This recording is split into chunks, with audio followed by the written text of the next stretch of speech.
What if I told you that I found a dying man and two crying babies in a dark alley on the worst night of my life? What if I told you he was covered in blood, barely breathing, and he begged me with his last bit of strength, "Please don't call for help." I had 10 seconds to make a decision.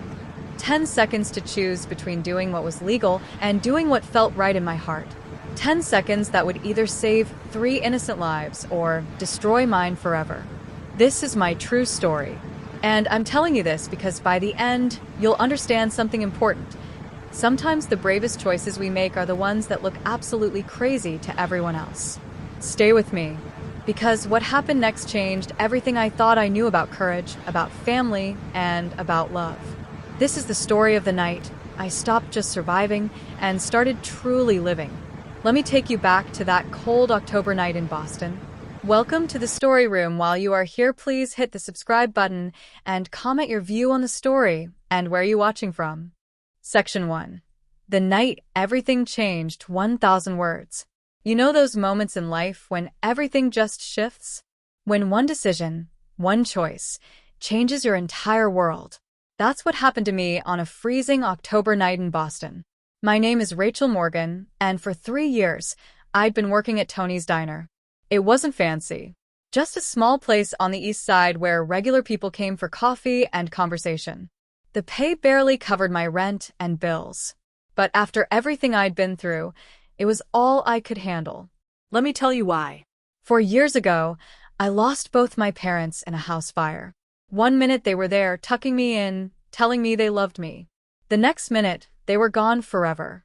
I was 25 years old, halfway through medical school, dreaming of becoming a doctor just like my mom. She worked in emergency medicine, saving lives every single day. I wanted to be just like her. But after they died, I couldn't do it anymore. Every patient reminded me of them. Every emergency room brought back that horrible night, the smoke, the sirens, the way my world ended in flames. So I quit medical school, took on massive student debt, and became a waitress. People say time heals everything. But I learned that time just teaches you how to carry the pain without falling apart every single day. That October evening, it had been raining for hours. The kind of cold rain that cuts right through your jacket and chills your bones. I was finishing a double shift, exhausted, my feet aching, just wanting to go home and collapse. Tony, my boss, a kind 60-year-old man who'd become like family to me, told me to leave early.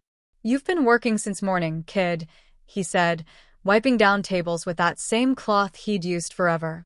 "I'll close up. You get home safe, okay?" I grabbed my old jacket and picked up the trash bags by the back door. The dumpsters were only about 20 feet away in the alley. I'd made that walk 1,000 times before. What was one more time, right? The second I stepped outside, the rain hit me hard. Cold, relentless, like the sky was crying. I hurried toward the dumpsters, wanting to finish this quickly and get to my car. That's when I heard it. Crying. Not just any crying. The desperate, heartbreaking sound of babies. Multiple babies. My heart stopped. I dropped the trash bag, and it spilled everywhere across the wet ground. I didn't even notice. The sound was coming from behind the larger dumpster, deeper in the shadows where the alley ended. I should have been terrified. Boston alleys at night are dangerous. But something pulled me forward, something I couldn't explain. "Hello." I called out, my voice shaking. "Is someone there?" The crying got louder. 2 different voices. 2 babies crying like their hearts were breaking.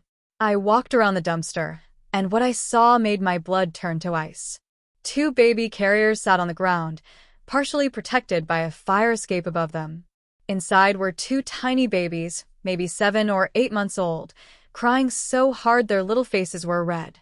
But that wasn't what made me gasp. Slumped against the brick wall beside them was a man. Even in the dim light from the street lamp, I could see the blood. So much blood. It covered his white shirt, his expensive coat, mixing with the rain that soaked his dark hair. His hand gripped the handle of one carrier with desperate strength, like he was holding on to life itself. "Oh my God," I whispered, dropping to my knees beside him. The cold water from the puddles soaked through my jeans instantly, but I didn't care. "Sir? Sir, can you hear me?" His eyes opened slowly. They were green, like the ocean, and they were filled with so much pain and fear. But I realized something that shocked me. The fear wasn't for himself. It was for those babies. Please, he whispered, his voice educated, refined, but barely there. Please, don't call hospital. They'll find the children. His head fell to the side. He was losing consciousness. My hands were shaking as I pressed them against his chest where most of the blood was coming from. I'd had enough medical training to know this was really serious. The wound was deep, still bleeding, and his skin was so cold. Too cold. I need to call 911, I said, pulling out my phone with bloody fingers that wouldn't stop shaking. No. His hand shot out, grabbing my wrist with surprising strength. His eyes locked onto mine with fierce desperation. No police. No hospital. They'll take the children. I looked at those two babies, still crying, so small and helpless and innocent. Then I looked back at this stranger who was bleeding out in a dark alley, but was still trying to protect them. Every logical thought in my head screamed at me. Call for help. Do the right thing. The legal thing. The safe thing. But then I thought about my own parents. About how my father held my hand as the paramedics worked on him. About my mother calling my name from that hospital bed, asking me to be strong. About all the times the system had failed people I loved. And I made my choice. Okay, I heard myself say. Okay, but we need to move you. Can you stand? He nodded weakly. I knew it was probably a lie, but we had to try. I looked at the babies again, these innocent little lives depending on me. Are they yours? My daughters, he managed to say. Ava and Emma. Okay. Ava and Emma are coming with us too. I made the decision right then and there. And somehow I knew nothing would ever be the same again. Have you ever done something that you knew might ruin your life, but you did it anyway because your heart told you it was right? That's exactly where I was standing in that cold, rainy alley. I grabbed both baby carriers and moved them to a drier spot where the rain couldn't reach them. Then I went back to the man and wrapped his arm around my shoulders. I'm going to help you stand, I said firmly. My car is right there, just 20 feet away. We can do this. Together, we struggled to our feet. He was tall, easily over 6 feet, and his weight nearly crushed me. But adrenaline is a powerful thing. It pushed me forward when everything else told me to stop. Step by painful step, we made it to my beat-up Toyota at the edge of the alley. I helped him lean against the car while I went back for the babies. My hands fumbled with the seatbelts as I secured both carriers in the back seat. The babies had quieted to soft whimpers now, their wide eyes watching me like they were trying to understand what was happening. It's okay, I whispered to them, though I had absolutely no idea if that was true. Everything's going to be okay. Getting him into the passenger seat took every bit of strength I had left. His head fell back against the headrest, his breathing shallow and labored. Stay with me, I said firmly, running around to the driver's side. You hear me? Stay awake. The drive to my apartment normally took 30 minutes. I made it in 15, running red lights, pushing my old car to its absolute limit. I kept talking the entire way, partly to keep him conscious, partly to keep myself from having a complete panic attack. I'm Rachel, by the way. Rachel Morgan. I live alone in a small apartment in the suburbs. It's not much, nothing fancy, but it's clean and safe. I have medical supplies. I was in medical school before. Well, before life happened. I think I remember enough. God, I really hope I remember enough. In the back seat, one of the twins started crying again. Almost there. I promised them all. Just hold on. We're almost there. My apartment building was nothing special. Just a tired old 3-story building where everyone minded their own business. I'd never been more grateful for nosy neighbors than I was that night. Getting him up 2 flights of stairs was a nightmare I'll never forget. He could barely walk, let alone climb. I half carried, half dragged him, stopping every few steps to let him catch his breath. My neighbor, old Mrs. Chun from apartment 2B, opened her door at the noise, took one look at us, and closed it again without saying a single word. Thank God for people who know when to look the other way. By the time we reached my door, I was shaking with exhaustion. My hands fumbled with my keys, finally got the door open, and I guided him straight to my couch. He collapsed onto it with a sound that was part relief, part pure agony. I ran back down for the babies, taking the stairs two at a time, even though my legs were screaming at me. Ava and Emma were miraculously quiet now, their eyes starting to close. I grabbed both carriers and made the climb again, my heart pounding so hard I thought it would explode. Inside my apartment, I locked every lock I had. Door lock, deadbolt, chain, everything. Then I just stood there for a moment, trying to catch my breath, looking at the scene before me. My tiny living room with its secondhand furniture now held a severely injured stranger bleeding on my couch and two infant babies in carriers on my floor.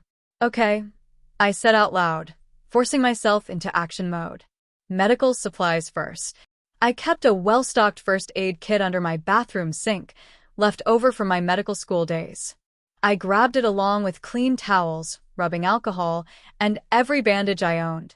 Back in the living room, his eyes were closed, his breathing way too shallow. I knelt beside the couch and carefully removed his jacket and shirt. The wound was in his upper chest, deep, like he'd been stabbed. But from what I could see, it had missed the major arteries. The fact that he was still alive told me that much. Still, he'd lost so much blood, and infection was a huge risk. This is going to hurt, I warned him, though I wasn't sure he could even hear me anymore. I cleaned the wound as gently as I could. His entire body tensed, a low groan escaping through clenched teeth, but he didn't scream. I worked quickly, my hands remembering more than my mind did. The training came back naturally like muscle memory. By the time I finished bandaging him, I felt steadier, more confident, but his fever worried me deeply. His skin was burning hot to the touch. I got a cool cloth and placed it on his forehead, then covered him with my warmest blanket. Only then did I turn my attention to the babies. Ava and Emma were both awake now, watching me with these solemn, knowing eyes that seemed too wise for babies. They needed to be changed, fed, comforted. And I had no supplies. None. Then I noticed a diaper bag tucked under Emma's carrier. Inside was everything. Diapers, wipes, bottles, formula, baby food, everything a father would need if he was running for his life with his children. I'd never changed a diaper in my entire life, but I figured it out through trial and error, talking softly to them as I worked. I'm sorry if I'm doing this wrong, sweet girls. You're probably used to someone who actually knows what they're doing. Emma grabbed my finger with her tiny fist, and something inside my chest just cracked wide open. For 2 days, I barely slept. I'd wake every few hours to check on him, to change his bandages, to feed the babies. My entire life had become this small apartment, and these 3 people who desperately needed me. On the 3rd morning, I woke to the sound of movement. I'd fallen asleep on the floor next to the couch, and when I opened my eyes, I saw him trying to sit up. "Don't," I said quickly, scrambling to my feet. "You'll tear your stitches." "Stitches?" His voice was rough, confused. I couldn't leave the wound open. I did the best I could with what I had. He looked at me for a long moment, then his eyes moved to where Ava and Emma were sleeping peacefully in the makeshift crib I'd created with couch cushions. Something in his expression completely broke. "They're okay," he whispered. "They're perfect." They slept through most of the night, once they were fed and changed. I watched as tears filled his eyes. This strong man who'd been stabbed and had run through the city with his babies was crying with pure relief. "I'm Rachel," I said softly. "Rachel Morgan." "I know," he said. I remember. I remember everything." He took a shaky breath. "I'm Nathan. Nathan Pierce." I handed him water, helping him drink. "Nathan, I need to know what happened. I need to know if we're safe here, if those babies are safe. You owe me that much." He was quiet for so long I thought he wouldn't answer. Then he spoke, and what he told me changed everything. "I'm a pharmaceutical billionaire," he said quietly. "My company develops cancer treatments, specifically medications for childhood leukemia. 3 months ago, we were on the verge of releasing a drug that could save thousands of children's lives. But it would cost my company billions in the short term, because we plan to make it affordable. He paused, pain flashing across his face. Certain people, investors, wanted me to price it high, to maximize profits. I refused. So they sent people to convince me. When I still refused, they sent people to kill me. My blood ran cold. Someone tried to murder you over cancer medication? Over money, he corrected bitterly. They broke into my house 3 nights ago.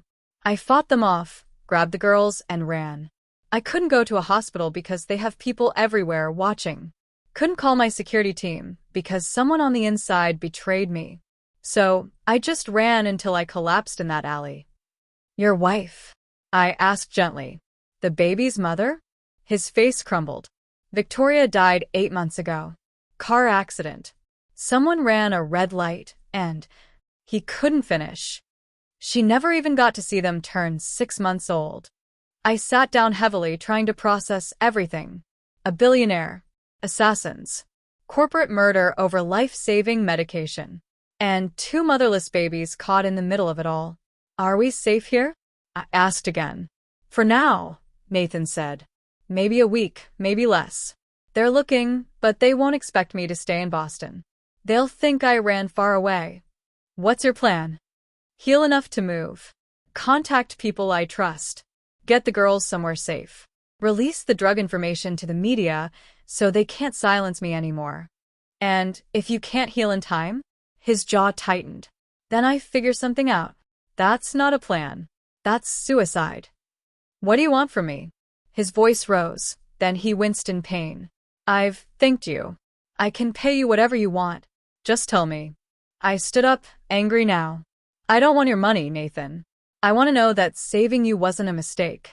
I want to know these innocent babies are going to be okay. Can you promise me that? We stared at each other, and finally, he said quietly, No, I can't promise that. Not yet. Ask me again when this is over. The next week passed in careful routine. I called in sick to work, telling Tony I had a family emergency. He didn't push for details, just told me to take care of myself. Nathan healed steadily. Each day he got stronger, could move more. We fell into an unexpected rhythm, caring for the twins together, cooking simple meals, existing in this strange bubble where the outside world didn't exist. I learned their patterns. Emma was fussier but easier to soothe. She just needed to be held close. Ava was quieter but more stubborn. When she decided she didn't like something, everyone knew about it. And I learned about Nathan. He'd built his company from nothing, driven by watching his younger sister die of leukemia when he was 12. Victoria had been a pediatric oncologist. They'd met at a children's hospital fundraiser and fell in love over their shared passion for saving children's lives. She made me better, Nathan said one night as we gave the twins their bottles. I was so focused on the business, on success. She reminded me what actually mattered. She sounds incredible, I said softly. She was everything. His voice broke. And now these two will grow up barely remembering her. They'll know her through you, I said. Through the stories you tell, the values you teach them. Love doesn't die just because someone's gone, Nathan. He looked at me with those ocean green eyes. How did you get so wise? I'm not wise. I'm just someone who learned that grief and love are 2 sides of the same coin. You can't have one without the other. On day 10, everything changed. Nathan's phone rang late at night. He'd been checking it periodically, waiting for this specific call. I watched nervously as he answered. Michael, he said to his most trusted business partner. Talk to me. I watched his face as he listened. Relief flooded his features, then determination. You're absolutely sure? Good. Yes, I'm ready. Main works. Thank you, old friend. I owe you everything. He hung up and turned to me, and I saw hope in his eyes for the first time since I'd found him. They found the traitor, he said. Someone on my security team sold me out for $2 million. Michael's handled it legally. The police are involved now, real police we can trust. And he's arranged a safe house on the coast of Maine. Clean identities for the transition period until the threat is completely gone. My stomach dropped like a stone. When? Tomorrow night. There's a private car coming. I should have been relieved. This was good news. This meant they'd be safe. But all I felt was crushing loss. That evening, after we'd put Ava and Emma down to sleep, I stood at my window staring out at the Boston skyline. Nathan came to stand beside me, close enough that I could feel the warmth of him. "Rachel," he said quietly, "come with us." I turned, shocked. "What?" "Come with us. Help me raise them. Be part of our lives." My heart was racing. "Nathan, that's crazy." "I know." He moved closer. "But these past 10 days, I haven't felt this alive since Victoria died. The twins love you. They light up when you pick them up. And He touched my face gently. "I need you. Not just for them. For me." Tears filled my eyes. "This is insane. We barely know each other." "I know," he said. "But sometimes the best things in life are insane. What's keeping you here? A job that barely pays your bills? Student debt you'll never escape? Or maybe," his voice softened, "maybe you're just scared of wanting something real again."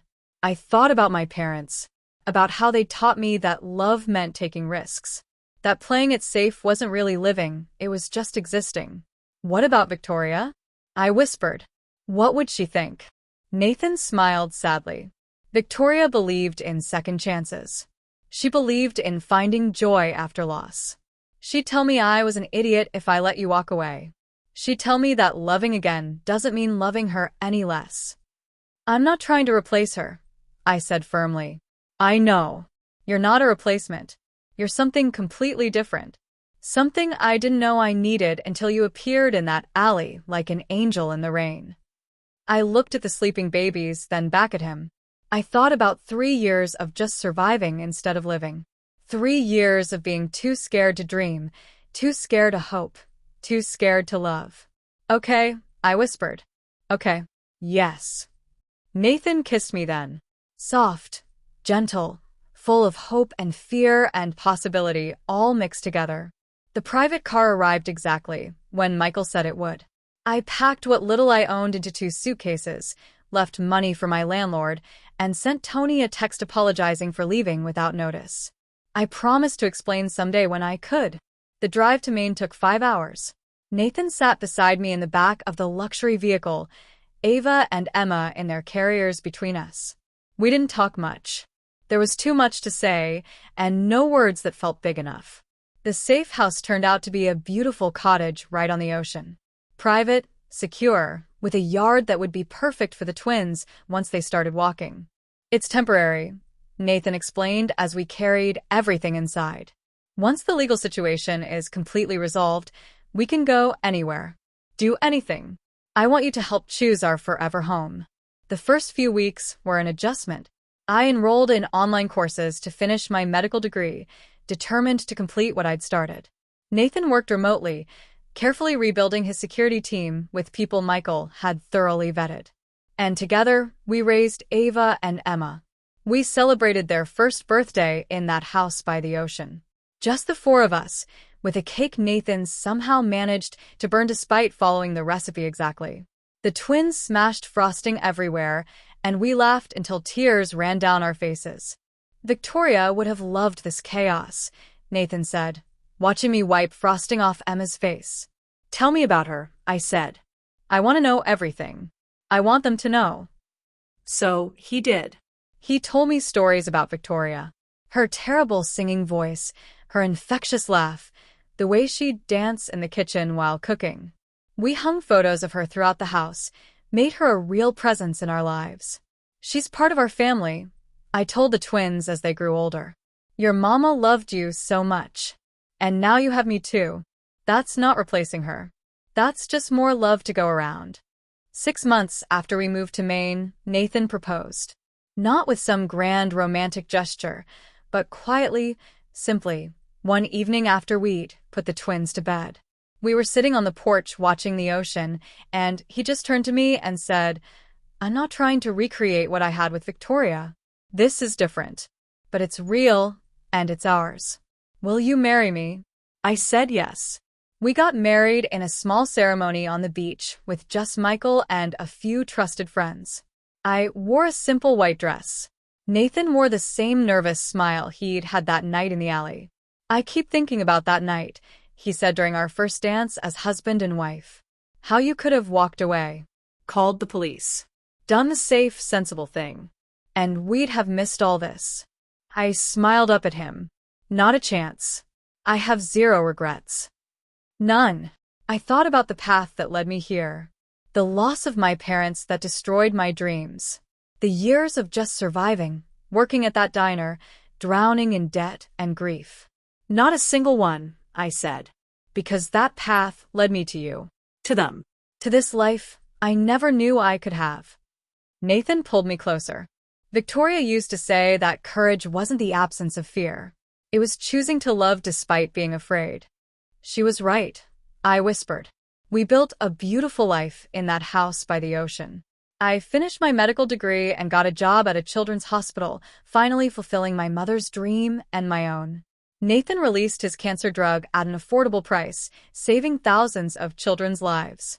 The investors who'd tried to kill him went to prison. And Ava and Emma grew. They learned to walk, to talk, to fill our home with laughter and chaos and endless joy. They knew their mother through stories and photos and love. And they knew me as the woman who'd chosen them in a dark alley and never looked back. One evening, 5 years after that rainy October night, I walked along the beach with our family. Ava and Emma, now confident 5-year-olds, ran ahead chasing seagulls and collecting shells. Nathan walked beside me, his arm around my waist, our newborn daughter sleeping peacefully in the carrier against my chest. "You know what I think about sometimes?" Nathan said, watching our girls play in the waves.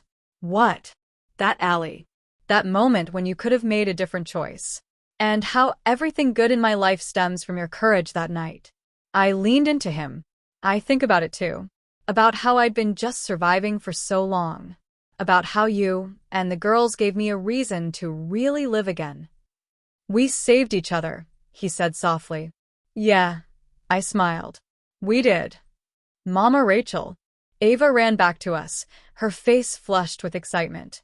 "Come see. There's a rainbow over the water." I took her hand, this child who wasn't mine by birth, but was mine in every way that mattered, and let her lead me toward the rainbow. Nathan followed with Emma, who was chattering about seashells and dolphins and everything her curious mind wanted to explore. This was my family, built from tragedy and impossible choices. From a waitress's compassion and a desperate father's plea. From two people who'd lost everything and found each other in the darkness. Some love stories begin in darkness, in rain-soaked alleys with blood and tears and fear. But if you're brave enough to choose hope, if you're willing to risk your heart, they can still find their way to light. Standing there on that Maine beach, surrounded by the laughter of children and the love of a man who'd become my whole world, I finally understood something my mother used to tell me. "The best things in life," she'd say, "are the ones you never see coming." She was right. I never saw Nathan Pierce coming. Never imagined that one rainy October night would lead me here, to this moment, to this life. But I chose compassion over fear. I chose love over safety. I chose to be brave when everything told me to run away. And that choice gave me everything. Sometimes the right choice isn't the safe one. Sometimes courage looks like a waitress stopping to help a stranger. Sometimes family is built not from blood, but from a decision made in darkness to step forward into the unknown. This is our story. This is how I learned that surviving and living are two completely different things. This is how one rainy night taught me that the bravest thing you can do is choose love, even when every logical thought tells you to run. I chose love, and love chose me back. The end.